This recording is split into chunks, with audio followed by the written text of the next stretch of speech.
sekarang saya pikir kezaliman intelektual. Jadi lebih halus, lebih terdidik dan orang-orang pintar. Pertanyaan saya adalah sejauh mana bahwa teori kebusukan adalah dari kepala, dari atas. Orang-orang bawah adalah ikutannya. Masyarakat kita paternalistik. Jadi yang perlu dibina ataupun agar memperoleh hidayah itu orang-orang atas atau bawah atau kedua-duanya. Atau secara prioritas adalah orang-orang yang memiliki kekuasaan itu sendiri. Terima kasih Pak Ustadz. Assalamualaikum warahmatullahi wabarakatuh. Waalaikumsalam warahmatullahi wabarakatuh. Baik, iki mulai dari mana saka ngisor dhisik napa saka dhuwur napa bareng-bareng ngoten nggih. Beberapa hal ingkang perlu nggih saya tanggapi. Tadi sempat saya singgung juga bahwa tekstual ayat memang tengah bercerita tentang Nabi Ibrahim yang didebat oleh penguasa pada saat itu. Tetapi pelajarannya tidak terbatas hanya pada masa tersebut. Justru karena disampaikan kepada kita melalui Al-Quran yang diwahyukan, itu maksudnya untuk menjadi pelajaran bahwa hal yang serupa mungkin terjadi pada setiap tempat dan waktu yang berbeda. Ya. Kemudian terkait dengan kepintaran atau kecerdasan intelektual, jangan mengira orang-orang kafir dulu wong-wong bodoh ya wong pinter. Wong dadi raja kira pinter terus pundi gitu. Begitu juga di masa Nabi Muhammad SAW, Abu Jahal, Abu Jahal itu wong pinter. Abu Jahal itu diberi gelar, sebutan, panggilan oleh orang-orang musyrik yang lain sebagai Abul Hakam, bapak yang bijak karena keluasan ilmunya, intelektualitasnya tinggi. Tapi oleh Islam disebut Abu Jahal, bapaknya kebodohan. Maka dalam pandangan Islam, orang yang tidak benar-benar bertauhid, tidak patuh taat sepenuhnya kepada Allah, malah mempertuhankan dirinya walaupun IQ-nya tinggi, kecerdasan akalnya ya niku napa nggih tinggi, itu tetap saja disebut wong bodoh.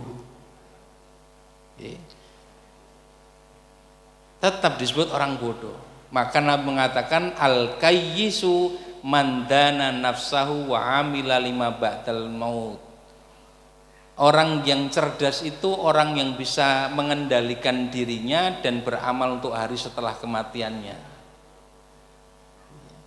Adapun orang yang lemah, yang bodoh adalah orang yang ittaba hawahu wa tamanna 'ala Allah, orang yang memperturutkan hawa nafsunya dan berangan-angan kepada Allah. Berangan-angan itu ya ora nindakake iman dan taat ning mengharapkan ampunan Allah dan surga, berangan-angan. Perilakunya memperturutkan hawa nafsu, itulah orang yang lemah dan bodoh. Orang yang kuat dan cerdas yang bisa mengendalikan nafsu dan beramal untuk hari setelah kematiannya. Itu oleh orang-orang barat ya justru kemudian dipopulerkan dengan istilah kecerdasan emosi dan kecerdasan spiritual, emotional quotient dan spiritual quotient. Sebetulnya 1400 tahun yang lalu Nabi sudah mengungkap dua kecerdasan itu. Baik, niku komentar terkait dengan masalah ya kalau mau ya kezoliman intelektual gitu istilahnya rada wangun nggih. Wis kezoliman ya zolim ngoten mawon nggih.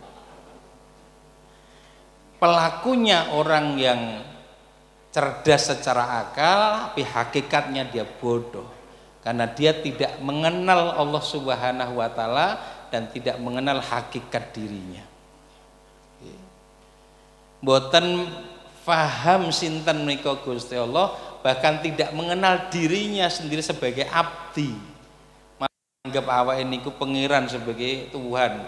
Ini kan kebodohan yang paling puncak seperti itu. Nah, saniki dos pundi ndandani kahanan ingkang mekaten niku. Menyikapi keadaan dan upaya untuk memberikan perlakuan terhadap keadaan yang dihadapi. Kalau soalnya tinggi bahasa Indonesia ini rodok ribet ya, penak nek Jawa. Ngadepi kahanan nika kados pundi supados saged ngatasi kahanan kala wau. Sudah pasti kita yang beriman kepada Allah dan Rasul-Nya ya harus merujuk kepada arahan Allah dan utusanipun, kan ngoten nggih. Logika keimanannya begitu, wong ngendikane iman datang Allah ugi Rasul kok begitu wonten masalah kok dipikirke dhewe. Atau bahkan minta ya bantuan dari orang lain yang iman kayak Gusti Allah men mboten. Ini kan kesalahan dalam mengatasi persoalan. Kok saged ngoten sebabnya nopo? Masih banyak di antara orang Islam yang anggap Quran hanya sebagai bacaan ritual. Diwaca sing penting oleh ganjaran wis rampung urusan. Padahal Quran dibaca untuk difahami maknanya, dipraktekke dalam kehidupan pribadinya, keluarganya, masyarakatnya, menata kehidupan bernegara, bahkan dalam tata dunia global. Diturunkan Quran untuk menata kehidupan manusia. Leres dong ya? Fungsi itu harus dilaksanakan dan Nabi sudah mempraktekannya. Maka Nabi membentuk pribadi yang beriman, kemudian mewujudkan masyarakat yang bertakwa di Madinah. Terus kemudian menyebarkan kebaikan ini sampai keluar dari tanah Arab. Kok dugi sampai meriki? Ini kan berarti memang visi global Islam. Karena Nabi memang diutus rahmatan lil alamin, rahmat bagi alam semesta, kafatal linnas untuk seluruh manusia tanpa kecuali. Maksud kula berarti awake dhewe kudu nyontoh njeng Nabi. Nyontoh dos pundi? Perhatikan bagaimana Nabi memperbaiki keadaan. Mengkipun waos ayat 2 surat Al-Jumu'ah surat ke-62 ayat 2. Nabi menghadapi satu keadaan yang secara sistemik. Niku len jawake angel meneh to nggih. Sistemik itu terus pundi pokoknya seluruh bagian niku pun risak nih. Ayat 2 surat Al-Jumu'ah menyebut sebagai fi dolalim mubin, dalam kesesatan yang nyata. Semua aspek, semua unsurnya. Dari aspek keyakinan syirik, dari aspek ritual ibadah bid'ah, adalah aspek akhlak rusak. Itulah masa yang disebut dengan masa jahiliyah. Seandainya kita berada di masa itu nggih bingung kudu dikapake niki. Keyakinan syirik tersebar demikian luas. Sakniki nggih syirik wonten mboten? Wonten. Hakikatnya sama dengan bentuk yang bermacam-macam. Nek riyen dukun niku gambarane wong tuwa ngobong menyan ngoten nggih. Sekarang dukunnya do nyacis-nyacis, nom-nom ganteng-ganteng nganggo jas, kartu tarot barang niki lho. So, wonten teng TV to nggih. Niki sesuk bakal dos pundi niku njaluk diramal niku. Lah nggih dukun niku jenenge. Menggunakan media sosial, internet dan sebagainya. Semakin parah keadaannya. Termasuk dalam masalah orang yang tertipu dengan kekuasaan kula wau. Iki len dandani dos pundi. Yang Nabi lakukan adalah membenahi bagian yang paling pokok dari bangunan yang sebesar apapun niku mesti mulai saking fondasi. Leres napa mboten? Fondasi itulah yang digarap oleh Nabi Shallallahu alaihi wasallam. Ya. Dan fondasi bagi bangunan umat ini adalah akidah, keyakinan. Dari 23 tahun masa dakwah Nabi, 13 tahun sendiri pembinaan akidah sangat intensif. Lho nek akidah pun beres niku samangke ibadah rasa dioyak-oyak kok saestu. Orang kalau sudah sampai pada keyakinan penuh kepada Allah Subhanahu wa taala, sadar nilai dirinya di hadapan Allah Subhanahu wa taala, ngertos tanggal jawab itu pun datang Gusti Allah.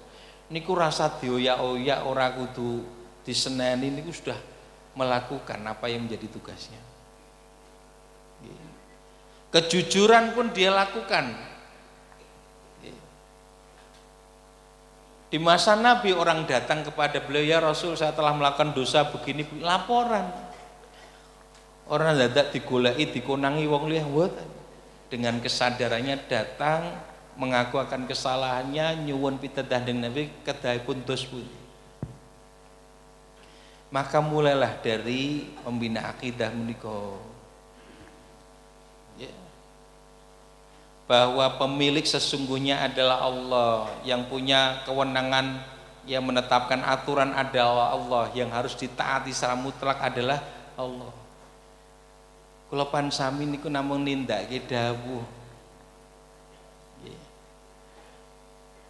Nah, dari perkara yang paling dasar yaitu akidah, kemudian Nabi mensucikan jiwa mereka dengan kebiasaan dan ketekunan melakukan ibadah, membuahkan kemuliaan akhlak, kemudian mewujudkan kehidupan yang saling bersaudara. Ya, terjadilah soliditas internal terlebih dahulu di kalangan kaum muslimin. Niki mawon tasih PR kathah kok. Dan tatkala kaum muslimin ini tidak bersaudara, malah berselisih, berpecah, saling menjatuhkan, Allah mengatakan wala tanaza'u fatafsala wa tadhhaba rihukum, ayat 46 surat Al-Anfal. Jangan kalian berselisih yang mengakibatkan tumbuhnya rasa takut di dalam hati kalian terhadap musuh, wa tadhhaba rihukum, dan menghilangkan kekuatan kalian. Dan niki mungsuhe ngerti kelemahan kaum muslimin itu adalah tatkala mereka berpecah belah, wis otomatis kekuatan hilang. Maka yang dilakukan adalah memecah kekuatan kaum muslimin, dikonflikkan di antara wong Islam karo wong Islam. Saling mencela satu dengan yang lain, beda pemahaman fikih sampai menjatuhkan kehormatan. Nggih napa mboten? Akhirnya tidak punya kekuatan dan tumbuh rasa takut terhadap musuh. Sudah, maka kekalahan kaum muslimin bukan karena kelemahan orang Islam, tapi karena bukan karena kekuatan musuh, tetapi karena kelemahan umat Islam. Lemahnya karena apa? Berselisih dan berpecah belah. Kenapa bisa berselisih? Karena akidahnya dereng beres. Wong nek saestu iman niku yang muncul niku pas sederekan. Innamal mu'minuna ikhwatun.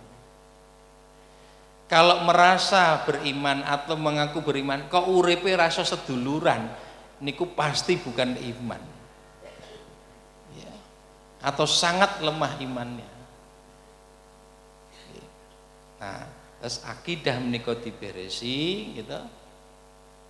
Bahkan Nabi itu sampai ditawari loh, kalau dengan logika akal semata tatkala ditawari niku mestinya diterima, ning Nabi tidak menerima.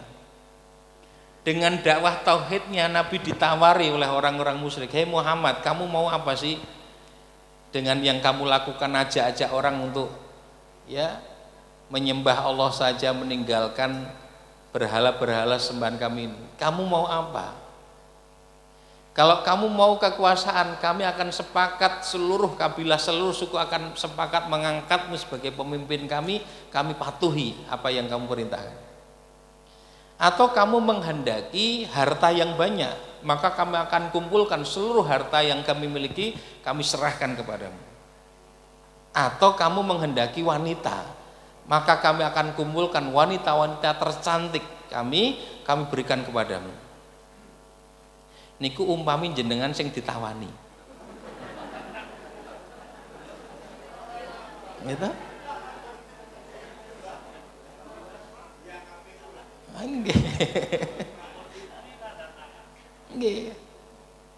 Sudah secara akal saya terima gitu. Dadek ini pemimpin, terapkan hukum, selesai urusan gitu. Tapi kenapa Nabi menolak? Karena yang dikehendaki ketaatan kepatuhan bukan karena kekuasaan, tapi ketaatan kepatuhan kepada Allah. Dan itu tidak akan terwujud kecuali dengan menumbuhkan dan menguatkan akidah. Dan Rasul berhasil. Mungkin dalam kesempatan tertentu kita bisa mencermati luar biasa cara langkah yang dilakukan Nabi. Ini nek pengen ngertos dengan sinau sirah nabawiyah itu. Sejarah kehidupan Nabi. 13 tahun membangun dan menguatkan fondasi akidah ini. Kemudian hijrah ke Madinah. Niku secara garis besar nggih. Hijrah ke Madinah niku pun juga ada proses sampai kemudian hijrah ke Madinah sudah disiapkan atau sini tanduran lahan sudah dipersiapkan karena berhasil dakwahnya Mus'ab bin Umair, hampir seluruh penduduk Madinah masuk Islam. Yang pertama dilakukan Nabi di hari-hari pertama di Madinah adalah bangun masjid. Masjid ini menjadi simbol yang paling jelas dari akidah. Sekaligus bukan hanya simbolis, tetapi fungsi kemasjidan yang kemudian dilaksanakan di masyarakat Madinah. Apa fungsi kemasjidan? Akidah, ibadah, sosial kemasyarakatan, kedisiplinan, ketaatan pada pemimpin, pengelolaan potensi finansial, harta, sosial, budaya ditumbuhkan. Ini fungsi masjid. Setelah itu yang kedua, Nabi mempersaudarakan sahabat Muhajirin dan Ansor. Ini yang saya sebut tadi soliditas internal di kalangan kaum muslimin. Dibuat perjanjian internal di antara sesama kaum muslimin. Wonten niku poin-poin perjanjiannya. Lalu yang ketiga, membuat perjanjian dengan pihak eksternal, karena di masyarakat Madinah bukan hanya orang-orang Islam, ada sebagian orang-orang Yahudi dan orang-orang musyrik Arab Madinah. Buat perjanjian dengan mereka untuk hidup bersama. Maka kuat mereka sebagai satu masyarakat yang tidak bisa lagi diremehkan. Ya. Saat kemudian orang-orang musyrik Quraisy dari Mekah melakukan penyerangan, sudah solid ini. Sampai akhirnya bisa memenangkan, kembali ke kota Mekah sebagai pemenang pada peristiwa Fathu Makkah, dan manusia masuki agama Islam secara berbondong-bondong. Ya. Wa ra'aitan nasa yadkhuluna fi dinillahi afwaja fasabbih bihamdi rabbika wastaghfir innahu kana tawwaba. Kalau kinten ngaten nggih. Mboten usah napa menika mendetailkan kuwi sapa wae, masalahe napa, insyaallah pun do ngertos sedaya gitu. Tapi mulailah dari diri kita pribadi, tegakkan Islam dari dirimu, ia akan tegak di bumimu, kata seorang ulama. Ya, ibda binafsik, kata Nabi, mulailah dari dirimu, kemudian di keluarga, ya, punya visi kepemimpinan orang-orang yang bertakwa, waja'alna lil muttaqina imama, terus wujudkan itu dalam tata kehidupan sosial kita. Mengke nek tiap diri dan keluarga saestu anggenipun membina niku mboten bakal kekurangan stok pemimpin yang benar-benar bertakwa kepada Allah. Maka pemimpin adalah napa menika cermin dari masyarakat yang dipimpinnya. Pemimpin itu adalah buah atau anak ya dari masyarakatnya. Kalau masyarakat itu sungguh-sungguh membina dirinya, yang tumbuh, yang lahir kemudian adalah pemimpin-pemimpin yang soleh. Kalau kinten ngaten nggih, tidak, jangan berputus asa separah apapun keadaannya, keyakinan kita sandarkan kepada yang maha berkuasa, kesungguhan kita upayakan dengan mengerahkan segala kemampuan yang diberikan, lalu berdoa sepenuh pengharapan kepada Allah yang berkuasa atas segala sesuatu. Kantun nenggo wonten wekdalipun Allah Subhanahu wa taala kan mujudaken nggih kahanan ingkang paling sae kagem iman takwa kula sami dhateng Gusti Allah. Wallahu a'lam bishawab. Lho kinten ngaten. Masih ada yang lain silakan. Monggo, Bunti. Monggo ibu-ibu yang mau bertanya.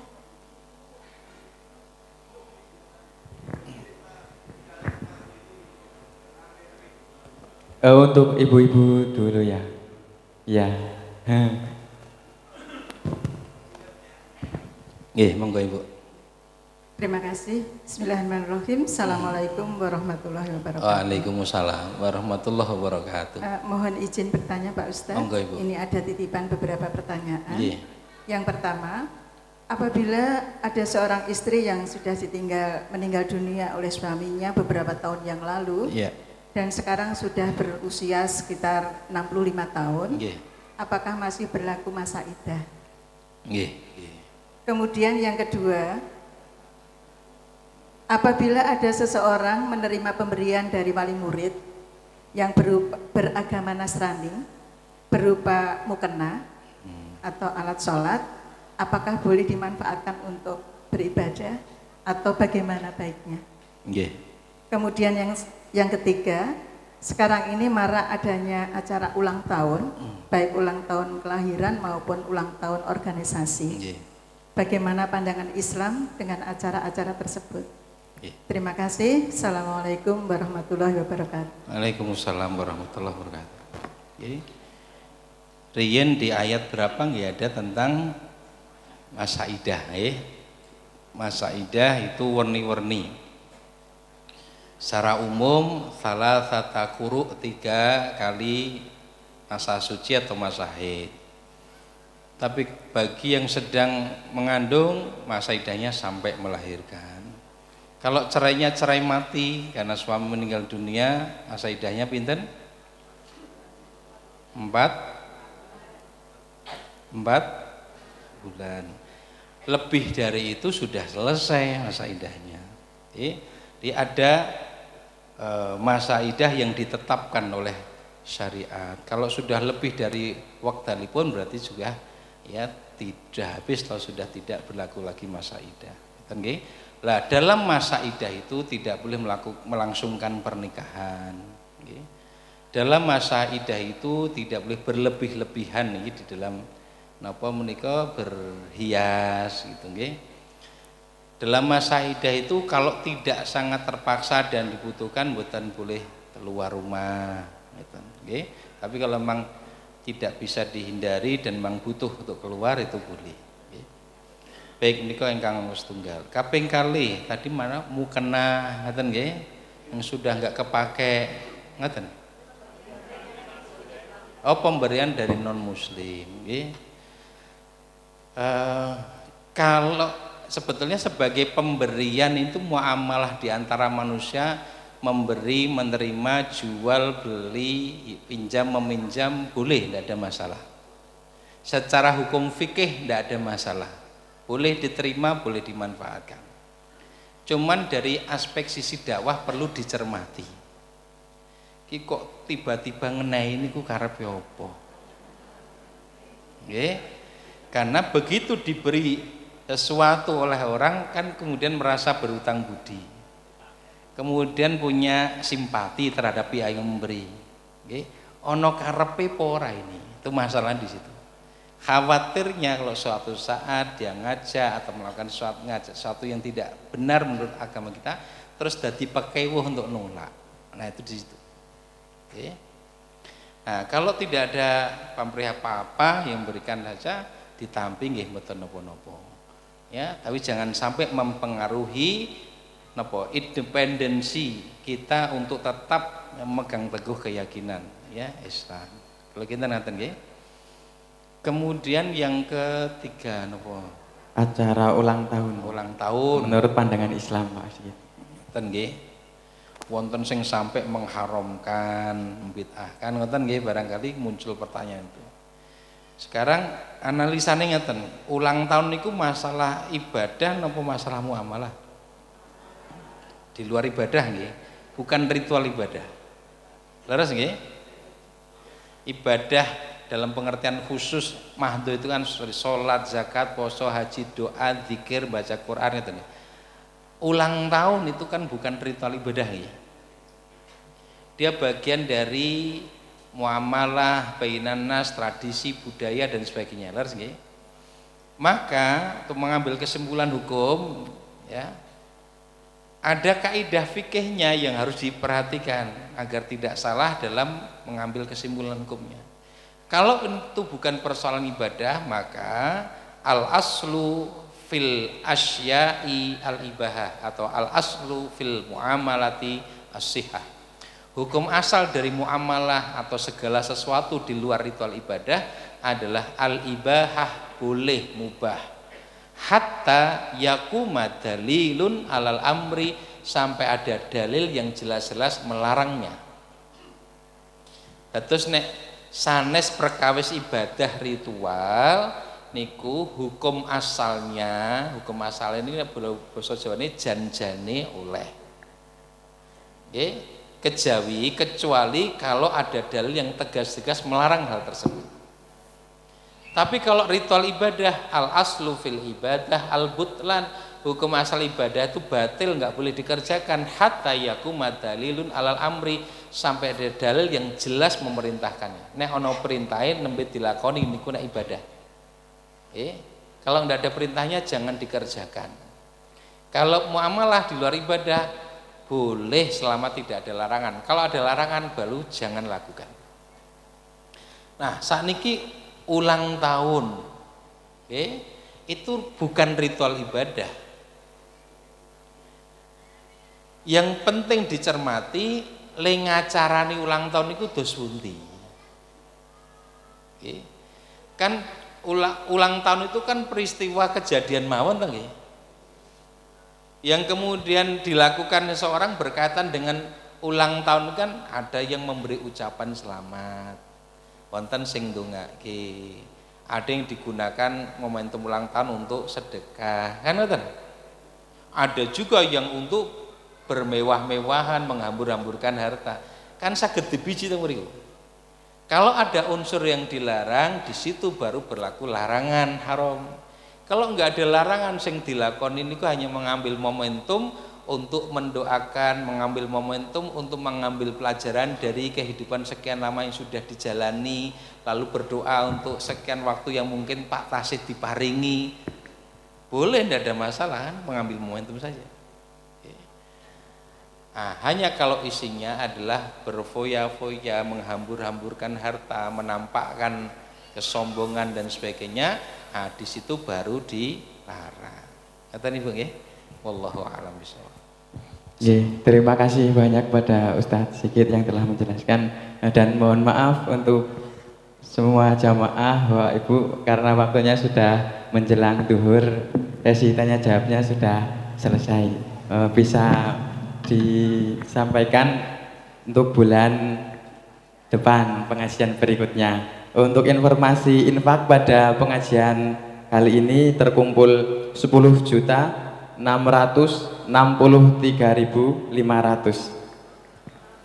10.663.500. Monggo untuk Ustaz Sigit untuk dipimpin doa dan penutup.